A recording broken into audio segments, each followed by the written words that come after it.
Across time and culture, humanity has a long history of practicing infanticide. I was reading this article discussing it, and I was struck by how many parallels there are between the methods, the motivations, and the rationalizations for infanticide historically and the way we talk about abortion now. There's the dehumanization. Apparently, it was common across cultures for parents and societies to convince themselves that the sick or disabled or premature infants they killed weren't really humans.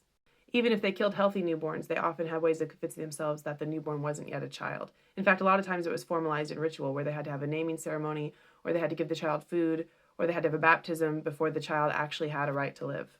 There's also the methods that were often employed. Many times parents tried to find what they considered the least violent means possible of killing their newborns. Infant exposure was very common, and they believe part of the reason for that is because the parents could tell themselves maybe the child didn't die.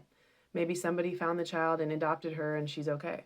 This concept reminds me of the abortion debate, both in the sense of women who get abortions and tell themselves that the spirit or soul of the child they're aborting might come back to them at another time, and the discussions from pro-choice activists trying to assert that abortion isn't actively killing, it's simply letting die. In some sense, you could say leaving an infant to die of exposure is not actively killing either, but I don't think we're much comforted by that. Another parallel between the abortion debate and the discussion of infanticide is the way societies often legally responded to infanticide. That's if they acknowledged it at all, which in many cases they did not. But if they did, in many legal systems, the killing of a neonate by its mother is a crime distinct from homicide, punished less harshly, while the murder of the baby by the father is not. This very much reminds me of discussions about having abortion laws that focus on providers of abortion and not on women seeking abortion. Whether it's infanticide or abortion, I think there's a parallel where a lot of societies, or large portions of societies, recognize the pressures and stresses that would drive a woman to make these kinds of decisions. It reminds me of the pro-life idea that women are often second victims of abortion, pushed to make this decision they don't really want because of other concerns.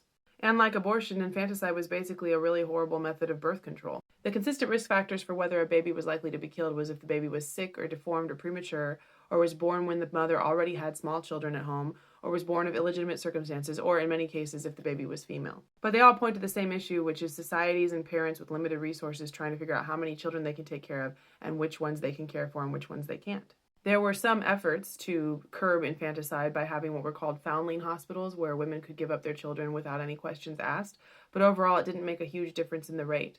What made a big difference was the popularization of condoms.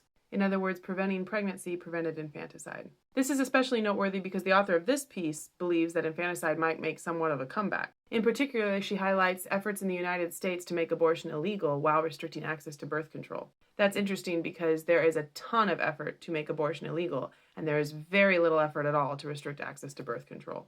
And there are multiple studies that show that when you restrict abortion and not birth control, unintended pregnancy rates actually decrease, which would imply that infanticide would also decrease.